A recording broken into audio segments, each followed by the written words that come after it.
Like always, thanks very much for speaking to me. So it's always a pleasure to speak to you.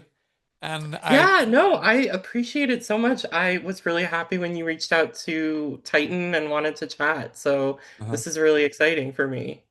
and I mean, it always sounds weird, but I always love being able to say to you, thank you so much for destroying me in the best possible way as well. It's so, so good. What I a love read. It's it. just I'm so so good. glad. I'm so Yeah. glad that you come back for more. That means a lot. Oh, and I will. I keep coming back for more. I just love it. I can't wait for some more.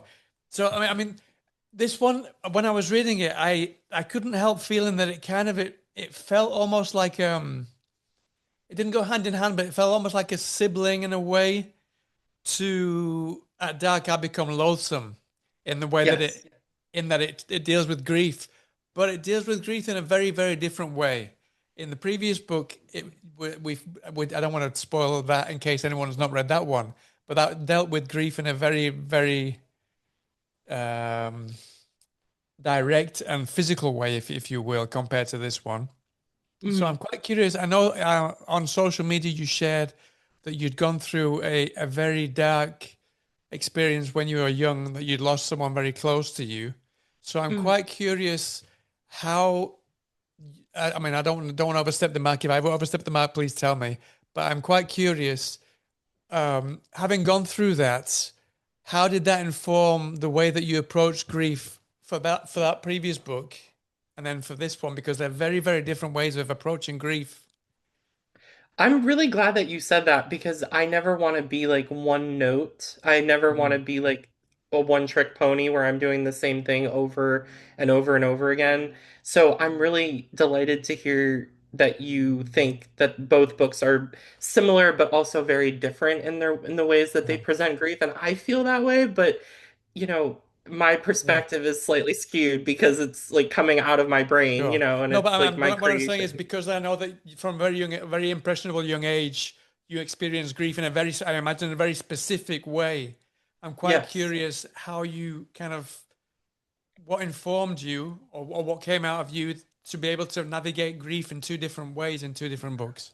Well, it's interesting because I was interviewed for a magazine recently, and the interviewer had asked me something along the lines of like how I view grief and how I view it like in a general sense. And it made me reflect on how I think of grief and the loss of a loved one. And it made me realize that I don't view grief as this like noble rite of passage that all of us must endure.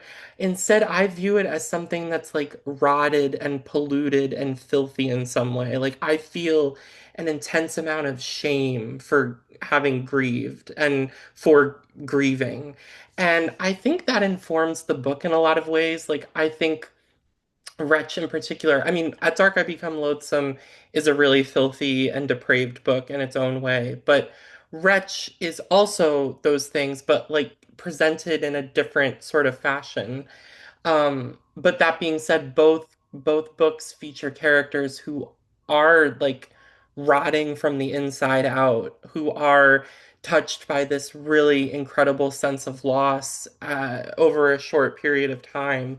And I think losing someone at such an impressionable, formative age, I think it like tainted me in some way. Like, and I hate to say that, but it like marked me in a way that I feel I haven't been provoked or I haven't been changed by something in quite some time, as opposed to when I first experienced that grief at such a young age. Like, I felt like the whole world around me sort of started to mutate and the way I viewed things started to transform and mutate. And it was quite frightening at the time. I mean, to be like a 13, 14-year-old kid and experiencing such heavy loss at such a formative age, it's not ideal. It's certainly not preferable. Um, but I find myself returning to it constantly. And one of my favorite things, I get asked a lot, like what advice do you have for younger, newer writers? And the only thing I can really think of is to like write from the wound, like what write from what actually wounds you, write from a sense of discomfort. Like if you're I was just saying this in an interview the other day. Like, if you're comfortable while writing, you're not writing something worthy. You're not writing something of quality. If you're comfortable while you're exploring whatever you're trying to explore in your fiction, you're not setting out for greatness. Like, Right. you should be uncomfortable. You should sit with that discomfort.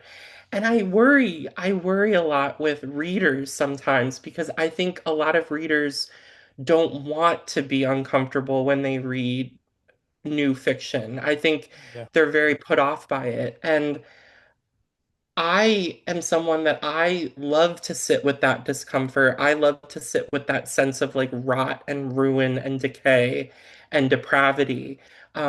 It doesn't really affect me, probably because I'm so desensitized to it by now. But Mhm. um, I really just I want people to be uncomfortable when they encounter my work more than anything. And I think experiencing that loss at such a young age kind of put me in that mindset to be comfortable with talking about grief and comfortable with just analyzing it and how I want to convey it to readers and to viewers, you know? That's very curious because it's curious the way that you say that you want people to feel discomfort, but at the same time you yourself feel shame in feeling grief. Is that shame you saying that you need to feel shame and discomfort in the grieving process? I think the shame comes from the ways in which people grieve and the way in which like I grieve. Um, I think I don't necessarily want people to like find comfort with this kind of material. I think more than anything, I do want them to sit with the discomfort because it is like a really uncomfortable book.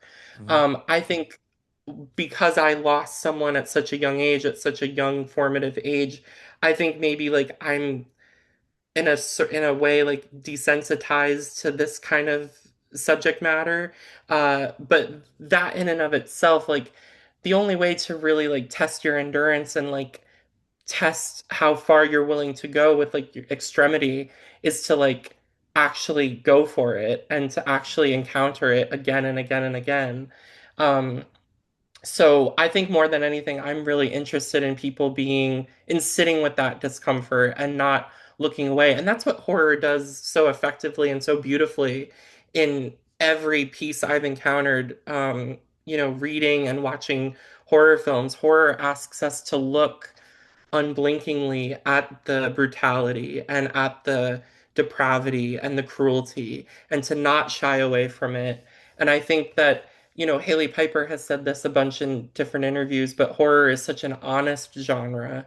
And I think that that's really important. I think readers appreciate a level of honesty in their fiction that they consume Hmm. because they can certainly tell when an author is like phoning it in or when an author really is Yeah. being like disingenuous. So I think it's in our best interests as creatives to be as probing and as uh, self inflict like some sort of pain on ourselves in order to draw out the best possible art. Like there is so much beauty to be found in the honest cruelty and the honest brutality on full display. And I think that's what my work really strives to do more than anything else, is Uh-huh. to marry that sense of beauty and brutality and truthfulness all in one. Yeah, I mean that's something that really the character of Porcelain Khaw, I think really, really sums that up because at the beginning of the book, without spoiling anything, he says that he one of his let me see if I can find the exact quote. He says that oh, I can't find it now. I suppose the most insufferable thing about being comfortable all the time is that you never truly know what it's like to be uncomfortable. Hmm. Whereas, like you just said, we need to feel uncomfortable to appreciate the comforts in life as well. So that's that's the kind of the comfort that I get out of reading horror and watching horror movies and those kind of things, which is very much a theme, a central theme in the whole book.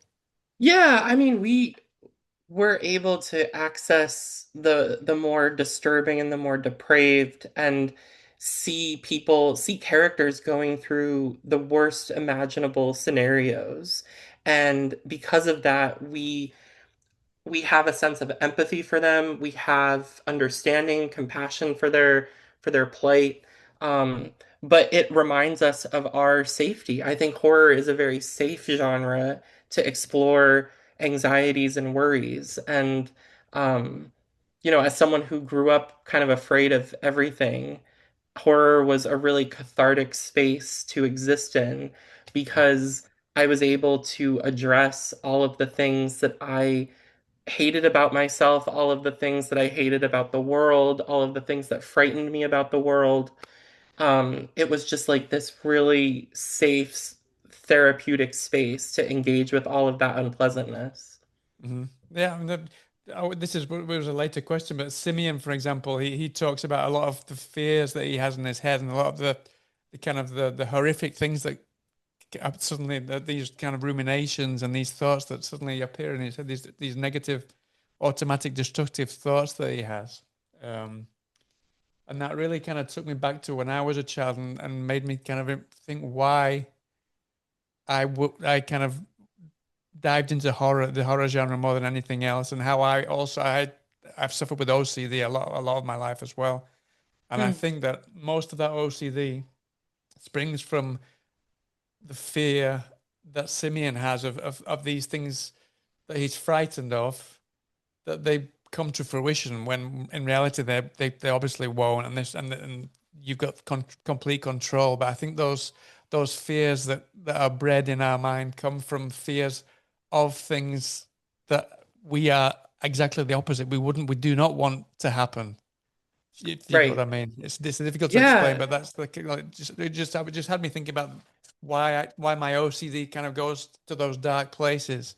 I think it's more Right. of a fear of, even though that I know that I wouldn't harm a fly, it's kind of the fear of those things happening because of the anxiety, and I don't know if that explains.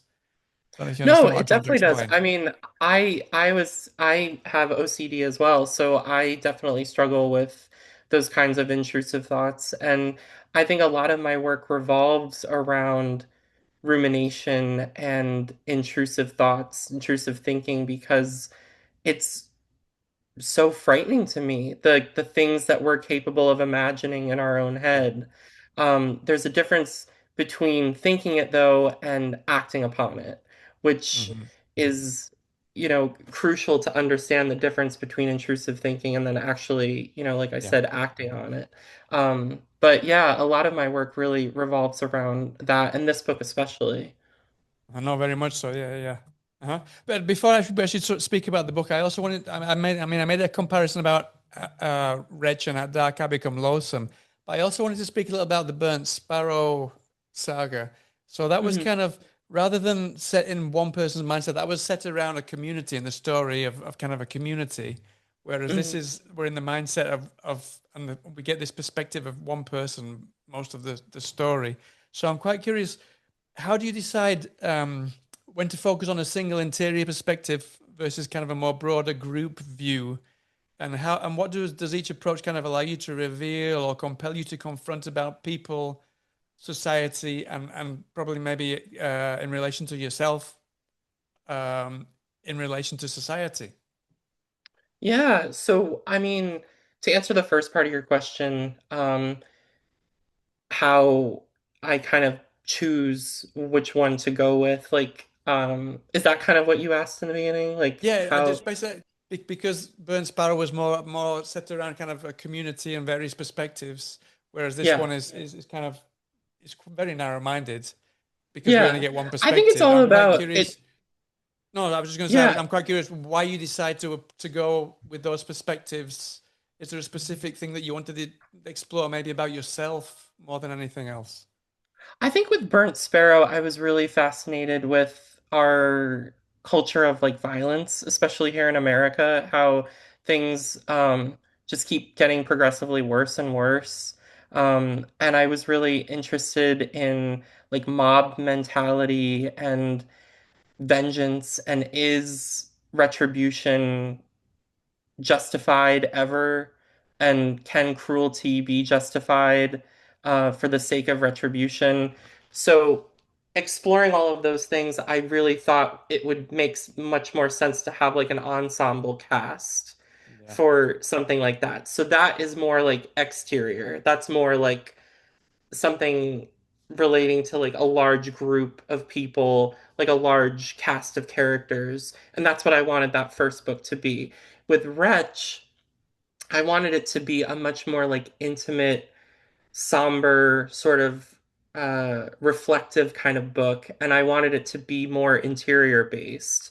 And I know that Simeon is a very unlikable character. He's not exactly very sympathetic, but I really wanted to be in his mind as much as possible. And I find myself the more I write, the more novels I write, I find myself really drawn to that first person perspective because in a lot of ways I can channel elements from myself into the book, but in a lot of ways, sometimes it does feel like acting a little bit, and Yeah. it feels like embodying a character on a stage. So it feels like writing like a very long monologue. And that's how I view it sometimes. Like At Dark I Become Loathsome to me felt like a very long soliloquy or like a long monologue Uh-huh. about this man's devastation and pain and suffering. And I feel like Wretch exists in that same sort of space where it's this long soliloquy about Simeon's grief, about his yearning for Jonathan, his husband who died. It's about all of the things that are like rotten and foul in his life that he thinks he fucked up, and that he thinks that he's not worthy of love. He's incapable of finding love. But I wanted it to be like more interior. I wanted it to be like you're stuck with him completely and you can't really escape. And in a lot of ways, horror works really well when it feels very claustrophobic. And I feel like the first person narrator, that in and of itself lends itself to that claustrophobic vibe that horror does so expertly well. So I think it depends on the book that I'm writing, but that being said, I do find myself really drawn to the first person narrator just because it feels so much more immediate. It feels so much more intimate and just compelling for me to write. And like I said, it's like becoming another character in front of a camera or on stage. It feels like acting in a lot of ways. And sometimes it's fun to just be another person and not be yourself. Yeah, that's what I love so much about it. I mean, because before I started writing for different places, I used to I studied a degree in psychology, so I just loved kind of trying to read into this character and what he's all about and the way that you peel away all these different layers. I'm quite curious. When you said that it's a bit like writing a monologue, but monologues, if you're not careful, they can become very preachy and kind of overwhelming for readers. So I'm quite curious how you make sure that that doesn't happen because that never happens with any of your books. I appreciate that. I mean, I think it's a fine balance. I think a way that I kind of go around that is I incorporate a lot of other epistolary sort of elements into the text. So Hmm. I draw in Wretch in particular, I draw in chat rooms, I draw in a one-act play that occurs in like the middle section Yeah, of the that book. that knocked me for six. That too. I didn't know what to take with that. For where that was taking me. Yeah. Yeah, And then yeah. there's also the personal journals as well. So we get a kind of a bit of a retrospective look at Simeon as well, which worked really well. Yeah. Yeah. So I think like incorporating other elements into the manuscript like really helps me kind of keep off that sense of like preachiness or hammering people over the head with this is what this book is about. Um and then anything to like drive the plot forward. I find myself I struggle now with being too ruminating and being too reflective with some of my work, and then my editor tells me to like dial it back a little bit, and he's like, "All right, we Mhm. really have to think about plot here," because it's interesting. For so long, I was really heavy on plot and wasn't as acutely aware of character development and like how to navigate proper character development, I feel like in my own work. Right, And then I did like a switch and now I'm like very heavy on character and I find myself now struggling with like plot elements right. sometimes. So it just comes and goes and it's difficult to navigate, but thankfully when you have great editors, they can kind of get you back on track. You're back on track now. Yeah, yeah. It's curious that you said that you felt that some of your earlier work is more kind of more plot centric, not more focused on the plot. When I was reading the book, it reminded me of a couple of short stories from the what was the name of the book now?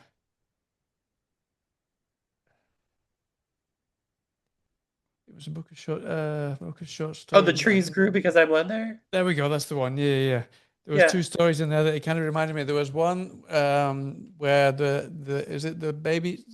There's a girl was looking after a child and started having very, very harmful thoughts. Yes. Yeah, That was bodies one. are for And then burning. also when Yeah. there's the child is abducted and kind of the parents are kind of sorting out and dealing with parenthood and those kind of things. Those two themes were very, Yes. very, they felt very, very also central in this story. Was that completely by chance, or did you go back and kind of were those two short stories something that you'd been ruminating on ever since that you wanted to bring into a longer novel? I mean, I think anything I've published in the past, like there are elements from my other work that crop up in future works, and there's actually a short story in that collection called "The Strange Thing We Become," which is told entirely through like online blog posts, and it's about a woman undergoing a terminal cancer diagnosis, and I've actually written a full-length novel based All right. on that short story that's going to be coming out from Titan in like 2 years.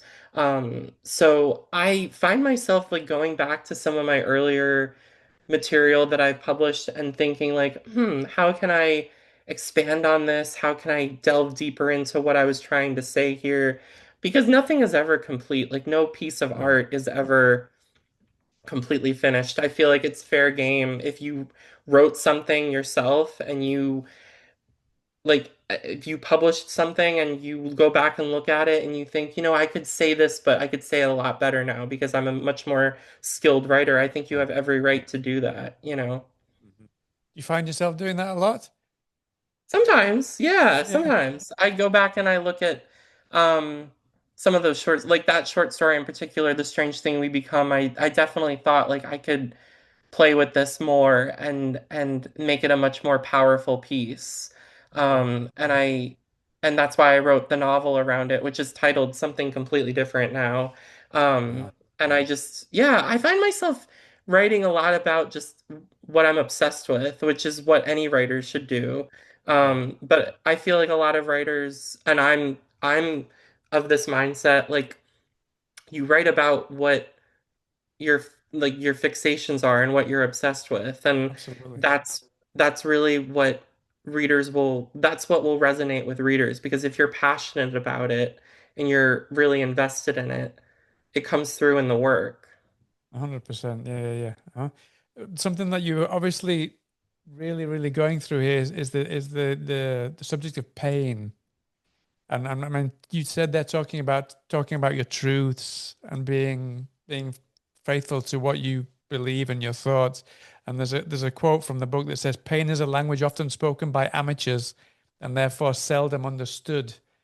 Would I be right in saying that that was something that came very early on in the book, and it was kind of a genesis of why you wanted to write? So, I mean, all of your books have written about themes about pain all the time, but this goes so much deeper into the kind of themes of pain than I think any of the other books, even though it might be not as violent, maybe not as gruesome, but it deals with pain so much more viscerally Thank you. in this one. So I'm quite curious. if that quote that I've just read was that something that kind of sparked the idea for this book? I mean, the genesis of the book was really the loss I experienced at such a young age and really wanting to kind of expand on my views of grief and how I do associate it with like shame and being feeling like polluted and unmoored in some way. But I definitely wanted to write about pain as well. And that quote that you referenced was definitely an early kind of spark for the book and was definitely kind of like a little like thesis statement almost in a way. It was just I really wanted this book to revolve around pain, but not in like a not in I hate the word gratuitous, but I'll use it here. Like I didn't want it to be like too over the top. I didn't want it to be too extravagant. I wanted the pain to be more contained and like more intimate. I know I'm known for more over the top like splatterpunk type Sure. published material, but I really wanted to test myself and my audience with how they might react if I wrote something that like didn't have a ton of bloodshed in it and didn't Yeah. have like a ton of gore, a ton of body horror. There are some elements at the very end that, we go into like body horror territory, but Yeah, but I mean, um compared to your last book or last couple of books, it doesn't go anywhere near those kind of levels of gore, but it feels all the more no. visceral because of the way that you've written this book. Yeah, and I think I wanted that. I think I wanted the book to be about pain without actually showcasing too much literal pain. Hmm. I wanted it to be more like interior sort of agony and like ruminative and contemplative. And I wanted it to be kind of somber and almost like a dirge. I wanted it to be like quiet in a lot of ways. And someone said this to me the other day. They said that they thought that Wretch was like my most patient novel I've written so far, Yeah. meaning that it takes a while to build, but once you get there, the reward is really gratifying. And I really appreciated that assessment because I think I really set out to write something that was very patient, but also imbued with this sense of like agony and suffering more than anything. And I think that in some ways that has put off some people from reading the book, which I It tend totally when understand. yeah whenever people say this is a bit more of a slow burn, people just get put off by that, but they shouldn't be at all because slow burn means huge payoff Big at the end of the reward. book. Yeah, Yeah. exactly, exactly. And I think this book has a really good payoff at the end. No, You absolutely. I know, think this is the one that most surprised me. Of all the books that I've read of yours, I think this is the one that kind of took me most by surprise, definitely. wow, that means a lot. Thank you. Mm. That means No, a it, lot. it Yeah. made my questions very difficult because there's certain things that I do want to talk about, but I can't really kind of dive into it because it would give certain things away. So, but yeah, the ending floored me. It just completely surprised, took me by surprise. Yeah. Thank you. Yeah, I wanted it to be that buildup. I wanted it to be um just like very slow and almost like meandering in a way and just kind of showcase like the slice of life of this horribly wounded man named Simeon, and I wanted to show him on his journey into like the pits of hell at the very end, but I want readers to be patient with it more than anything. And I know that that might be asking a lot, and especially in our fast-paced culture now, but I feel like it does pay off at the very end if you stick around with it. But if there's any consolation, well, I don't think it doesn't need to be a consolation because it doesn't matter if it is slow burn for some. But for me, I just started it a couple of days ago and I just flew through it. I just could not put it down, honestly. Oh, thank Yeah. you. Mhm. Thank you. So I want to talk a little bit about the, this is it's the very beginning of the book, so this doesn't give anything away, but I think it really kind of sets the tone for the book. It opens with, we recognize all the painful, abhorrent parts of ourselves by seeing them reflected in others. And kind of much of the story then focuses on grief and how we cope with loss. So I'm quite curious why you decided to open this way, and how did you feel that opening statement kind of set the stage for everything else that was coming about grief. You get what I mean? You kind of focused on pain before going into a kind of a story about grief. Yeah. I mean, that quote was also like a very important key piece to the novel when I was first outlining it and planning it and sending the proposal to my editor at Simon and Schuster and Titan. Um, and like I said, I wanted this piece to be about pain and suffering, and I wanted it to be slow and I wanted it to be deliberate. I wanted everything in the book to be very deliberate. And I think starting off with the feeling of pain for me felt really organic, in that we start with this really profound sense of emotion and then delve into like the loss and delve into like the suffering and the catastrophe that occurs in Simeon's life. But I really wanted this this book to be rooted in Simeon's feeling of feeling like vile and feeling um, despicable and feeling pained for realizing all of this. And also, like, mirrors are a very important aspect of this, like reflections. Yeah, very much so. So, Yeah. Mm. yeah, there's a lot of like reflective surfaces throughout the book. And even like Porcelain's name, it kind of Right. invokes this sense of like something that's shiny and like mirror-like. And you see yourself reflected through him. But when you see yourself reflected through him, or you see your loved one reflected through him, is it actually is it the proper reflection? Is it what you want to see, or is it what's actually there? You know what I mean? Yeah. And that's really what I'm playing with in the book more than anything is like our sense of perception. I'm playing with like memory and like how we keep the dead alive by remembering them, but are we remembering the parts of them that we've selected as like the most important aspects of them, and we kind of forgo the other things. We neglect the other parts of them. Um, that's kind of the whole crux of the book is, and but it's all rooted in pain because I think to be Mhm. alive is to be in pain, honestly. The I think to book, be alive yeah, is, I mean, Simeon, the whole thing is basically Simeon. I put in my mini review that I shared just earlier that it's him navigating this intolerable, intolerant world all the way through.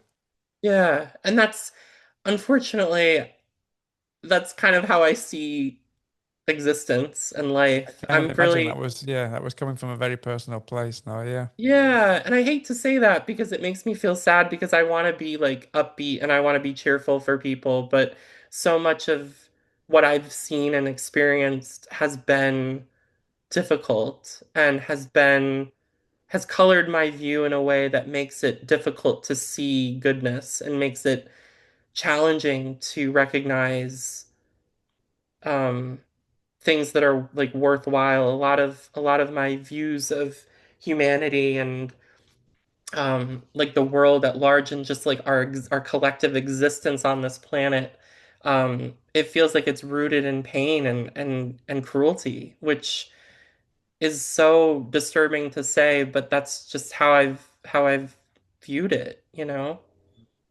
Yeah, no, yeah, because I seem to remember last time we spoke, I think we were talking about going out to concerts and things like that, and yeah, and you said you were actually frightened to go to places like that because of the way the Yeah, world's become. No, is that still the because case? of how things have changed ever since certain like legislation's been passed in the States, which is really just horrible for queer and trans people. And it's I just worry of where we're headed a lot. I feel and I see other people in my community, I see them suffering, and I I worry sometimes. Like I worry quite a bit of where we're going to end up. Hmm. And would you say that that is kind of where the idea of these mirrors and these reflections come from? Because Simeon talks about all these. I don't want to give anything away, but he talks about all these reflections and certain comments in the book where he's I think maybe I'm reading between the lines, but he doesn't like the fact that being in the presence of other people, the reflection that he sees is him mimicking people that he doesn't want to be like. Yeah. Yeah, I mean that's very personal to me.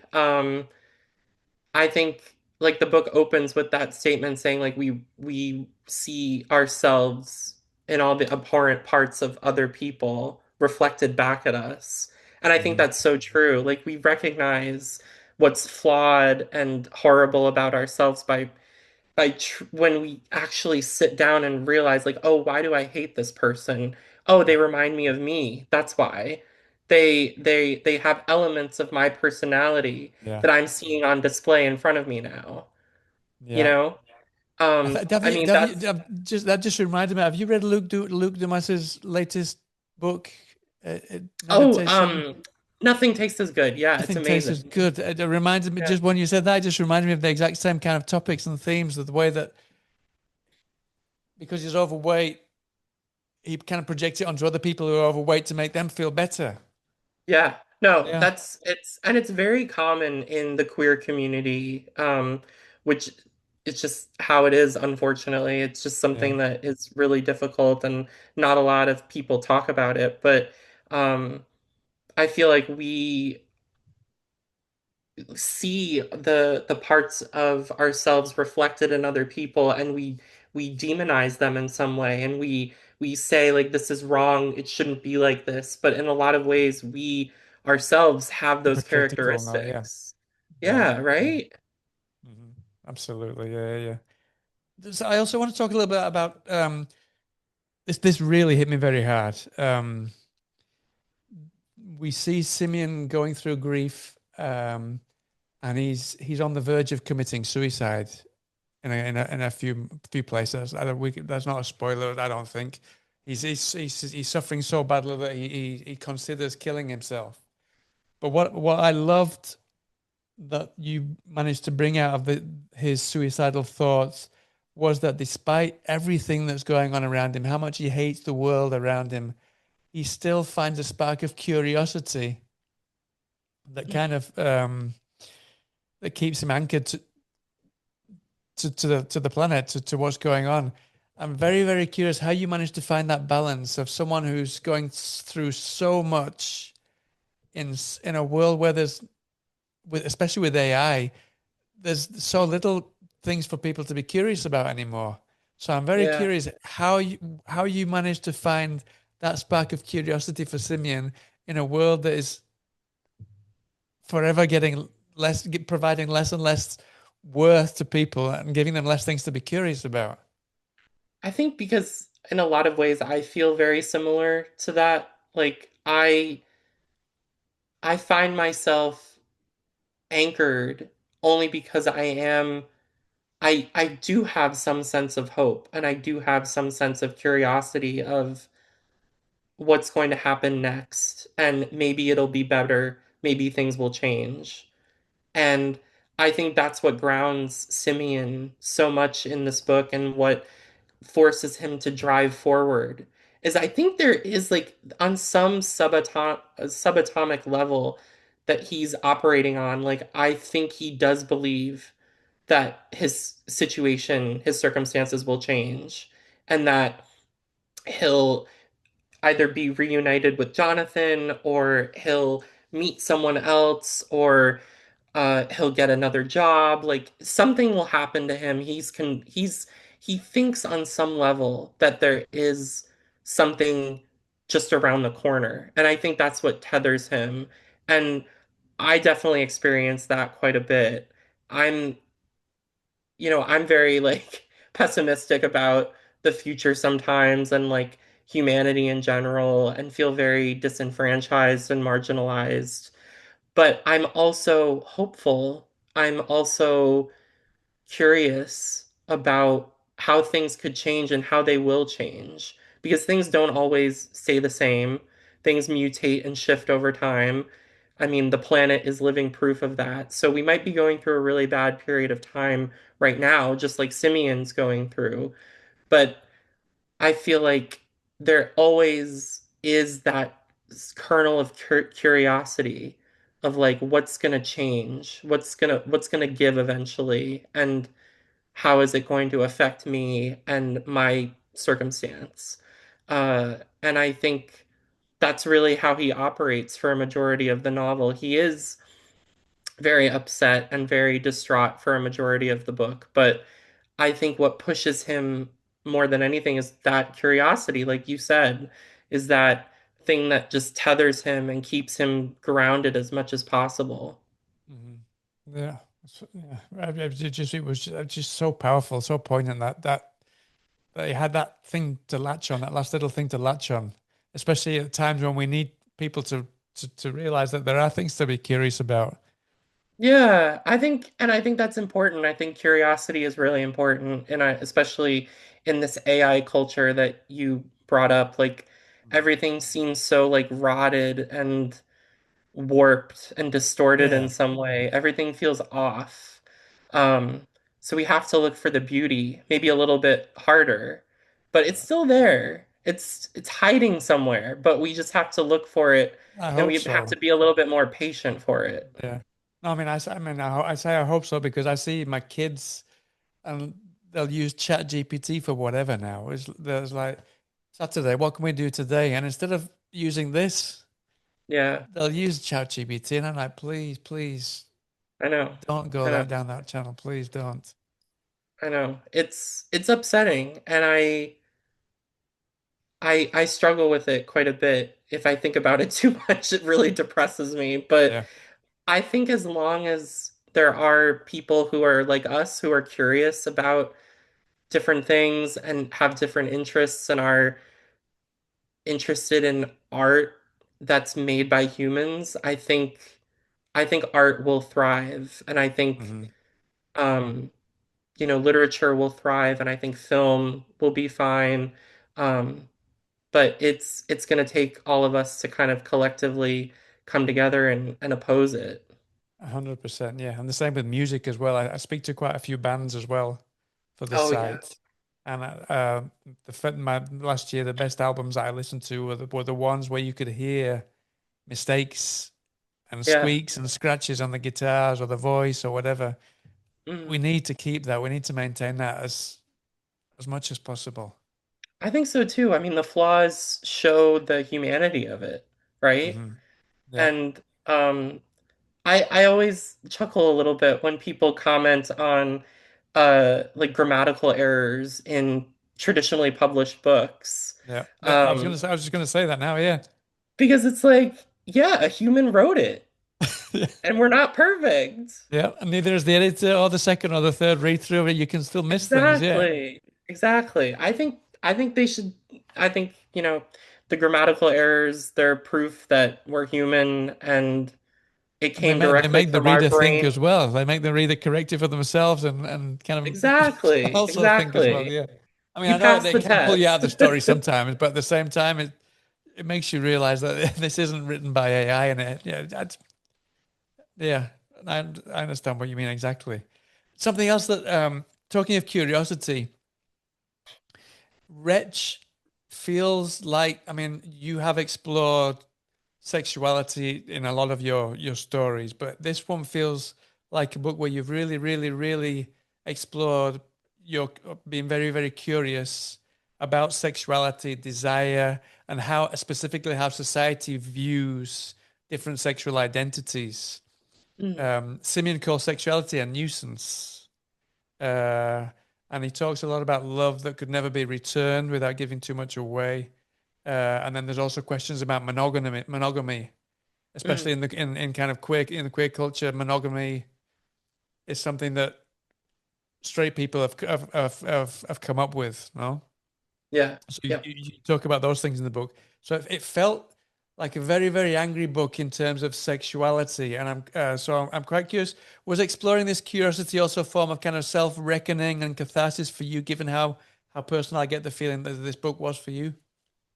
Yeah, I mean, absolutely. I think every book I write feels like a purge in some way. Right. And every piece I create, every novel I finish, I feel like I've bled myself dry and I feel like I've kind of exorcised all of my demons. I've banished all of my unpleasantness onto the page. And this book, I do feel like you're absolutely right in your assessment. Like it does feel like a very angry book in places. And I think maybe at the time of writing it, I probably was feeling some type of anger, probably was in some sort of state of like fury and feeling upset. And I think that that's part of the writing process is like I said before, like poking those wounds and sitting with the discomfort and writing from that place, that wellspring of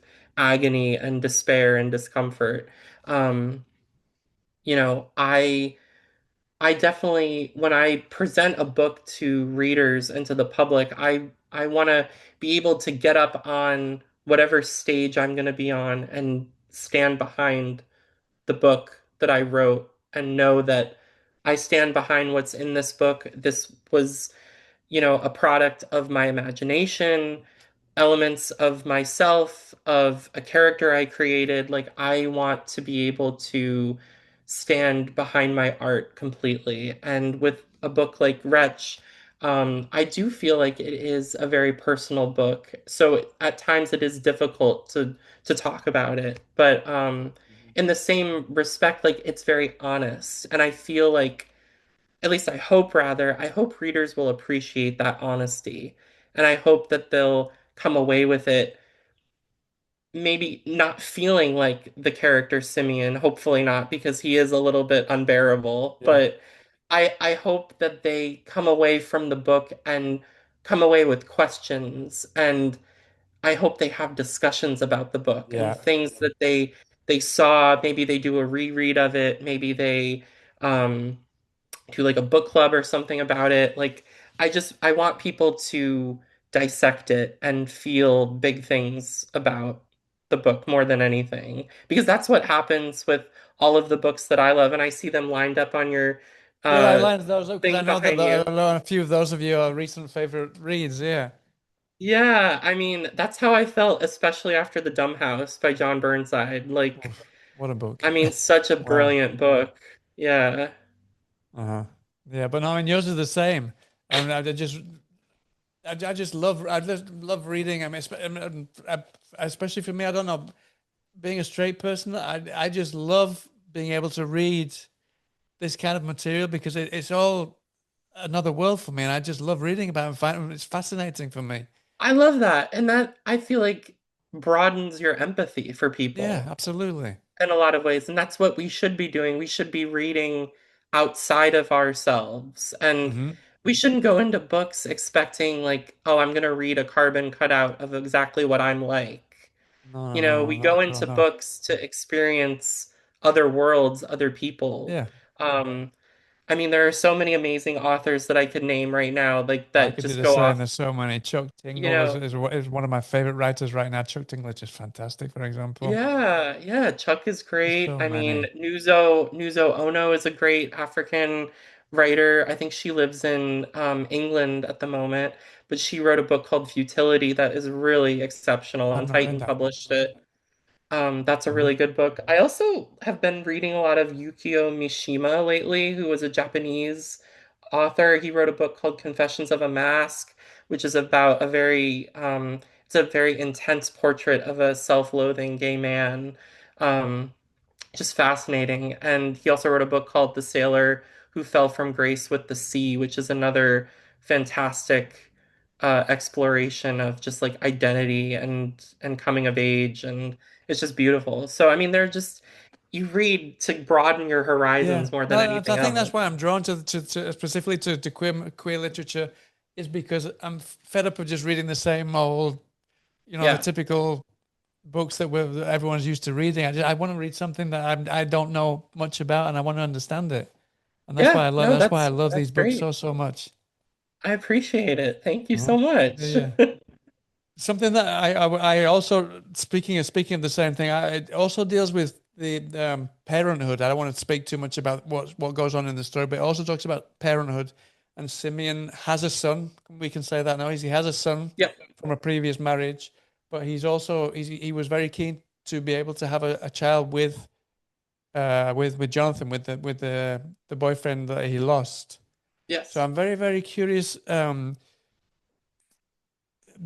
mean, throughout the story, there's this kind of persistent sense that he feels that he could never fully be a parent.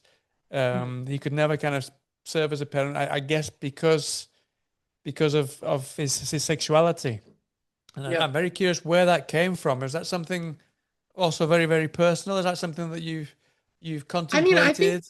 I think that stems from like the self-loathing angle. I think like that internalized homophobia that Simeon has and that he possesses, I think that really informs how he views himself in the world and how it strips away his identity and his sense of I am worthy of being a parent. I am a competent, capable man, a father rather.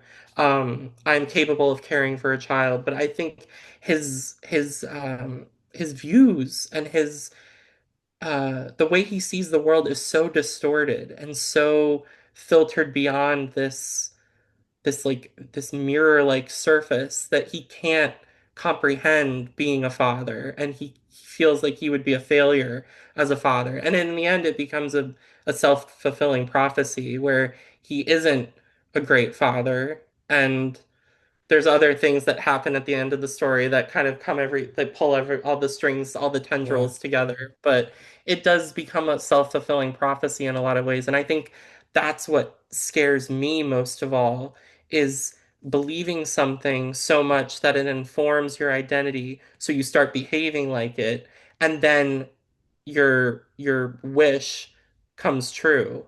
You Uh-huh. know, it's not really what you want, but it happens to you because you've made every effort to align yourself to make that thing happen.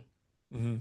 Yeah, I'm going to read this next question because there was a question I wanted to ask you that would spoil it. So I'm going to read this to make sure that I read it without spoiling it. So, coupled to parenthood, I want to know. We mentioned earlier that you had an encounter with grief when you were very young.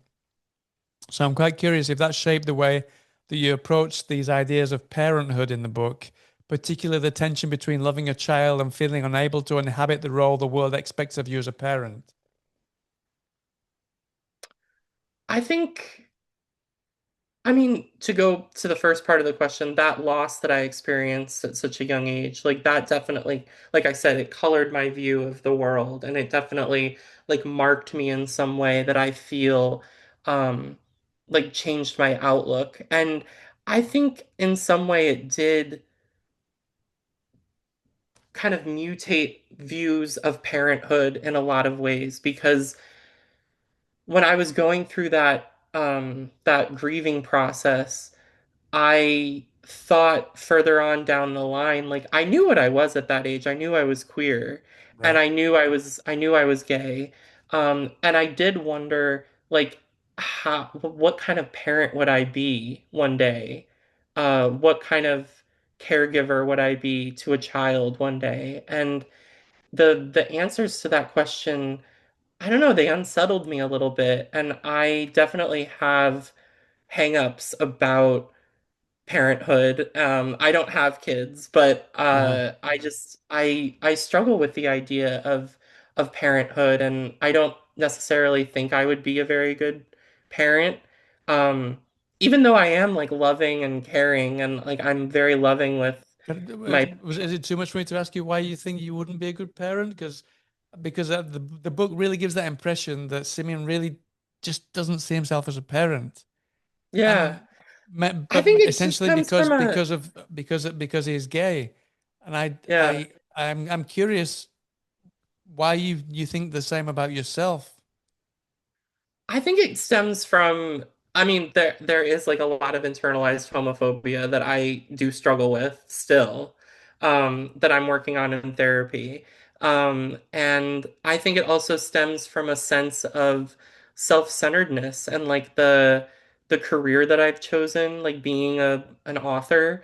I think I kind of give myself to my work so entirely and my writing that I worry that I wouldn't show up for a child the Wow, same way that I would show up. that really mirrors the book in so many Yeah. ways.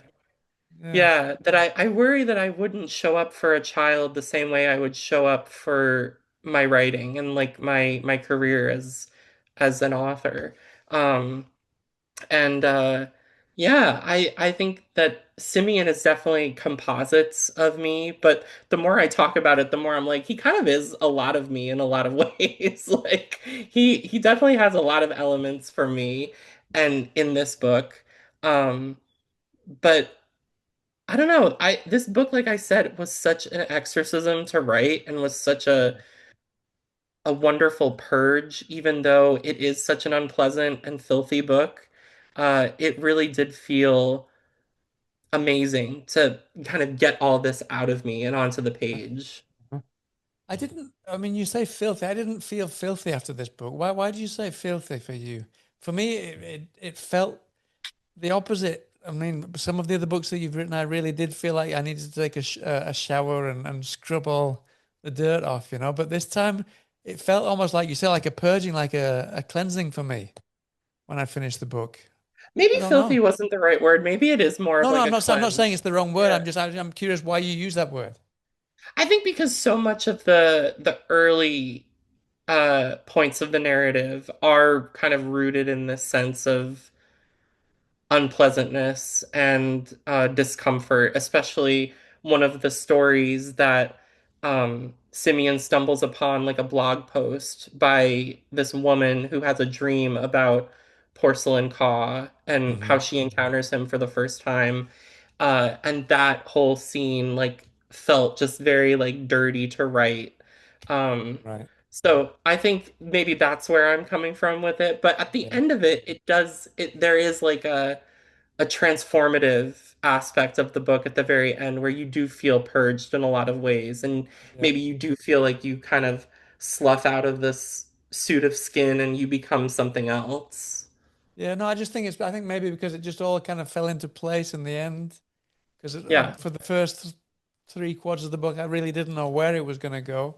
Started to get kind of, especially like I said, when we got to that one scene play, that Yeah. threw me here, and I really didn't know where that was taking me. And then things started to fall into place in the last quarter of the book or so. And I think just because it all fell into place, it felt like almost like a cleansing, like a purging, like you said, yeah. It was a purging in a lot of ways. Like I feel I now feel like I don't need to write about grief like for a couple years now. Yeah. You know, I feel like all of my upcoming books that I have under contract, they're not really about grief. They're Mm. about other things. And I feel like I've kind of said a lot of what I needed to say about like grieving and losing a loved one. Uh-huh. Brilliant. With this book, it won't be so much a case of looking back and thinking you would have changed it, like you said previously, that you look back at other things and I maybe don't you can think better. so. I mean, maybe Yeah. not for another couple of years. I think for right now, I feel really satisfied with how I left things with this book. Mhm. Oh no, yes, it's a great book. Yeah. So I want to complete what I loved about the end of the book, when we get to the end of the book, is the inclusion of literature, film, and music. I love that. Another writer who does that is David Sodergren. I don't know if you've read any Oh, of his he's books. great. Yeah. He's Yeah. fantastic, and he recommends movies and things like that at the end of the books. And I Yep. love that you did that. And so a lot of them I haven't read. Obviously, the Dumb House is there, but the other ones I haven't read. So I can't wait to try that to check those out. Why was it important for you? I love the fact that you shared that because a lot of writers prefer not to share those kind of things because they don't want to be compared to other artists or other writers. Mm. Why did you feel it important for this book to share your inspiration and maybe for people to go on and check these things out as an I think extension of the book? Yeah, I mean, I think they are extensions of the book, and I think First and foremost, I'm a fan of the genre more than anything. I am an admirer of dark, disturbing, transgressive literature. And not all of the books I listed in the back of that section, they're not all But like inspirations, no? transgressive. All The what right. was that? No, were they all inspirations or were these books? They weren't all like so much as inspirations, but they were books I encountered while I was writing Right. the novel Wretch. And I feel like more than anything, it's my almost like my duty to recommend other works that might inspire or might move and provoke other readers. Like I Yeah. said, I'm a fan of the genre more than anything. And I'm a fan first and then like a writer second, I feel like. Right. Um, and I just want to share my love and my joy of literature and film and music with other people. And um I felt like it was necessary to have that in the back of the book, and I hope people read and enjoy those things I listed. No, no, I've printed them out. I'm going to be checking them all out as soon as possible. Yeah. Nice, good. Uh-huh. I'm very curious about the music, though. Music isn't something that a lot of writers cite. So I'm quite curious how you work with music because I mean, there's one specific group, Porcelain Black was what you were listening to a lot. I'm Yeah. quite curious why that specifically that group and how that helped you through this writing process or how it inspired you. Well, I mean, I love that singer, Porcelain Black. She's from Detroit and she started a band. Like, it was really just her, but she was so young and so like new to the music industry that she wanted to kind of create the persona, the illusion of like a big rock star. So she adopted the name Porcelain and the Tramps, and she released a bunch of music on MySpace back in like 2006. And all of the songs are very like industrial, very like Nine Inch Nails, Right. very aggressive, very confrontational. And I feel like with how I was feeling throughout writing this book and like the purging of it, I felt, I felt sad at times, but I also felt like very angry and very furious. And I feel like listening to her music was really cathartic and like put me in that headspace more than anything else. She was like a very like integral aspect of like creating the book, and like getting in that headspace of feeling kind of vexed and feeling frustrated. And then I list like some other artists at the end of the book, like Ali X, who has like a really great album that's very like dark pop. Um, Curly is an Estonian artist who released an EP like 2 years ago called Oversoul, which is like a really just ethereal sort of uh dark, very dark again, very like brooding sort of hard-hitting music. So yeah, I think it was natural for me to list those references in the book, and really like they shaped my soundscape. Although I have to say, like, I don't listen to music while I'm writing. Yeah, sure. I I find I need complete silence in order to write. I cannot listen to music while I'm writing. If I'm editing a book, if I'm like, doing copy edits for like my editor, or doing like line edits and like taking out words here and there, I might put on music. But for the most part, I need like complete silence. It's usually when I'm reflecting on the book, like outside of my desk, outside of my little office area, that's where I listen to music. And that's Yeah. where a lot of writing still does happen, because writing isn't always just sitting down at your desk and Sure. typing away at your keyboard. Writing is standing out in the living room and just Oh, I know pacing exactly what you mean. and Yeah. Like thinking, me you preparing know? for this interview today, when I finished the book, I spent the whole day doing everything that I do, but I was thinking of different ways of asking the questions that I was going to ask you now. Exactly, yeah, exactly the same. Yeah. So that's part of it. That's all part of Yeah, it. sure. Uh-huh. Uh-huh. But before I let you go, I don't want to keep you too long. Before I let you go, I can't not talk about We Turn Gruesome at Night, the second entry in the in this the saga we spoke about earlier. The and I saw this morning, I think, was it Abominable Books said got their hands on a copy already? Yeah, we're gonna have to send you Yeah. a copy for sure. I can't wait. No, but yeah, and I just ordered from Abominable Books. I ordered the copy of the first one that I think was on special offer, so I ordered that Oh, this nice. morning as Thank well. So I can't wait you. to get Thank you hold of so that. Yeah, yeah, much. yeah. That's with the Thank ones with you. the coffins on the sprayed Yeah, edges yeah, there. yeah. Yeah. Yeah. Uh-huh. I had to go that. So, I mean, what can you tell us a little bit about that? I know that it's set 10 years after the first Burnt Sparrow book. How how would you say that allowed you to kind of that space of time, those 10 years?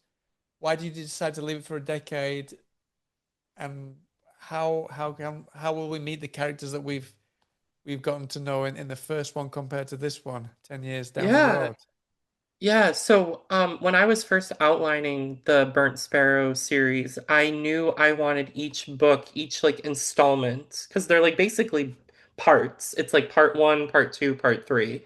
I knew I wanted each installment to be separated by a lengthy period of time. Uh-huh. And for going from the first book is set in the year 2003, 2004. And I knew I wanted a 10-year span in between that time because there are things that happened at the end of the first book that I wanted the characters to kind of stew in that trauma for Yeah. a certain period of time, and then we reconnect with them. But I will say the book is, I described it yesterday as like very bleak and very unhinged, which will come as no surprise to anybody who's read any of my Read the work. first one. Yeah. Yeah, no, yeah. Um, but like, you mentioned it does take place 10 years after the catastrophe that occurs on Christmas Day in 2003. And it follows Rupert, who was the teenager from the first book. He was Yeah. 17 years old, so he's 10 years older now. And he and Gladys are the wife of the prominent Kind of, man. yeah. Yeah. Um, so they are both trapped at End House and living in like unbearable monotony day after day after day, kind of existing in one another's presence. And then things sort of change for them and sort of mutate when a town courier arrives and introduces Rupert to this secret organization known as the Perdido Society. And this society is a group of people who are sending anonymous letters to one another throughout the town of Burnt Sparrow. And that's probably all I should say about it for now. Oh, no, But no, it is, I don't want any spoilers at all. No, no, no, no, no. yeah, but it's Yeah. it's Rupert sort of discovering there's more to Burnt Sparrow than meets the eye than Uh-huh. we saw in the first book, and that things are getting progressively worse and worse. Um, and that's where the book really takes off. Uh-huh. Just before I finished, is there any specific reason why you decided 10-year gap and then another 10-year gap? I'm guessing it's because you want to finish the third one more or less in the present day, even though it's Yeah, kind of that's set in a world that's kind of half medieval. Well, no, I say half medieval, half contemporary, but we're living in kind of a half medieval, half contemporary time right now as well, though. unfortunately, it feels very medieval lately around Yeah. here. Yeah, that was really the main motivation was I wanted the book to sort of be spread out against a bunch of different decades, and I wanted it to start in the early 2000s and then end in our contemporary time. So I wanted each book to sort of be like a passing of a decade, you know? Hmm. Brilliant. Yeah, I can't wait to read it. But listen, thank you so much for your time, Eric. It's always a pleasure to speak to you. I love speaking to you. Love the Thank you books as so well. You know that. much. And Thank you I so wish you the best much. of luck. Congratulations as well. It's the first time with one of the big five. I mean, I'm for so me, it's excited. another. For me, I mean, it's fantastic. It's great news for you. But for me, it's another Eric LaRocca book is always it's good news for me. But Oh, I it was great. appreciate I it. can't not leave you without reading what Tim O'Connell from Saga Press says at the beginning of the book. And he says, the fact that I haven't published Eric LaRocca all these years has haunted me. He's the author of my favorite nightmares, and it's a dream to be able to bring him to the saga list. Wretch is Eric's most important powerful and devastating novel yet. Welcome to the cult of porcelain core. I'll see you on the other side. I mean, to get that from one of the big five, that must be, well, you must be buzzing when you read that. It was definitely a pinch me moment, and I'm so grateful, and I'm so excited for the future. I feel like that's what's going to keep me around, that curiosity, right? Like I hope that so. Yeah, I hope feeling it of, keeps everybody around. Yeah. yeah, me too, me too. I think it's going to be good. I think it's going to be fine. So, Uh-huh. Brilliant. Well, thank you so much for your time. I wish you the best of success with the book. I'm sure it's going to go down well because I loved it to bits. And I, thank you yeah, so and I much. hope to speak to you again sometime soon. We will. We'll All definitely right. chat again. All the very best. All Take right. care. Have a good day. Cheers then, Bye. Eric. Bye now.